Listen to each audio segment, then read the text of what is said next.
les personnages juifs ayant marqué l'histoire. Un feuilleton proposé et présenté par Gérard Inger.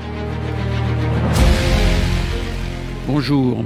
Nous avons vu la dernière fois que Pierre Goldman passe en justice aux assises en 1974 pour le meurtre de 2 pharmaciennes boulevard Richard Lenoir le 24 décembre 1969.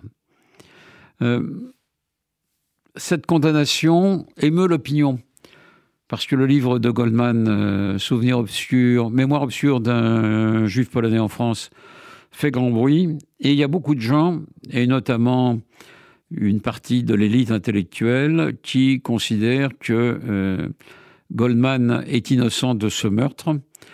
Des intellectuels, des artistes, comme par exemple Simone Signoret, Simone de Beauvoir et quelques autres, considèrent que Goldman est innocent et font beaucoup de bruit autour de ce qu'ils estiment être une véritable injustice.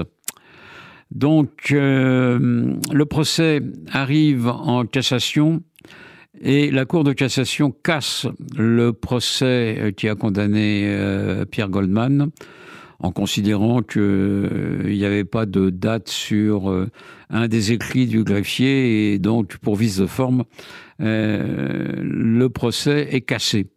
Oui. Bon, le greffier avait sans doute oublié d'inscrire une date. Dans d'autres cas précédents, la Cour de cassation n'en avait pas fait toute une histoire.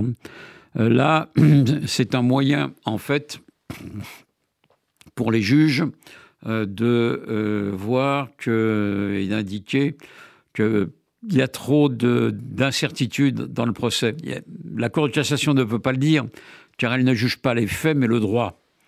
Or, là, on est dans les faits. Mais les juges, malgré tout, ont cherché un prétexte, visiblement, parce que le procès a été, d'une part, pas très bien conduit, avec beaucoup de témoins à charge. Les avocats n'ont pas eu le temps vraiment d'interroger tous les témoins.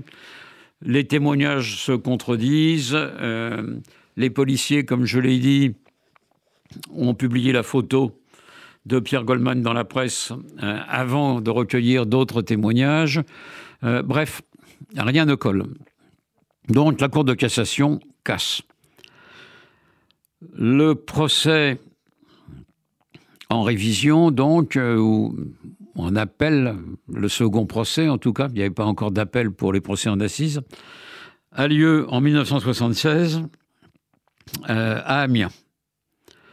Là, Pierre Goldman va être défendu par 2 avocats juifs comme lui, maître François Chouraki et surtout Georges Kiechman, qui prend la défense de Goldman et qui va s'appliquer à montrer toutes les incohérences et les incertitudes qui pèsent sur l'affaire, incohérences des différents témoignages et incertitude sur l'origine des coups de feu.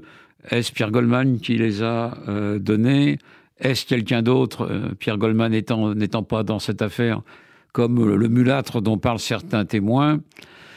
C'est l'objet du film de Cédric Kahn, que vous avez pu voir, j'espère, au cours des derniers mois de l'année 2023.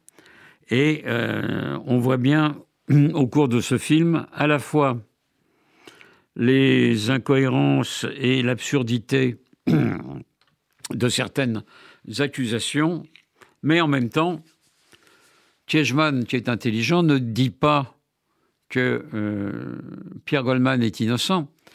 Il dit simplement il y a largement doute sur le fait que ce soit Pierre Goldman qui ait été présent et qui ait tué les 2 pharmaciennes. Donc, le doute profite toujours à l'accusé et Pierre Goldman doit donc être acquitté. C'est ce qu'il obtient. Il obtient l'acquittement. Cette fois, les Antillais qui disaient que Pierre Goldman était avec eux le 24 décembre vers 18h, 19h viennent témoigner. Ça emporte la conviction des jurés avec la plaidoirie de Kiechman. Et donc, Pierre Goldman est innocenté. C'est bien pour lui, mais est-ce qu'il est vraiment innocent ou pas? À vrai dire, on n'en sait rien. Lui proclame là toujours son innocence, mais le film ne prend pas parti. Il dit que Pierre Goldman a été innocenté, mais il ne dit pas qu'il est innocent ou qu'il est coupable. Et aujourd'hui encore, on ne sait rien de tout cela. On ignore complètement si c'est Pierre Goldman qui a tué les deux pharmaciennes ou pas. Chacun peut se faire sa conviction en étudiant un peu le dossier, en réfléchissant. Il y a des arguments qui vont dans les deux sens. Donc, je me garderai bien de dire qu'il est innocent ou coupable parce que le doute est là et Kiechman n'a pas cherché à dissimuler le doute. Le doute est là, mais quand il y a doute, ça profite toujours à l'accusé. C'est une règle de base du droit. Ce sont toujours les doutes qui profitent à l'accusé. On ne peut pas condamner un innocent ou risquer de condamner un innocent. Donc Pierre Goldman, en 1976, est acquitté. Il est condamné un peu plus longtemps pour les peines, pour les autres actes qu'il a commis, mais on passe malgré tout.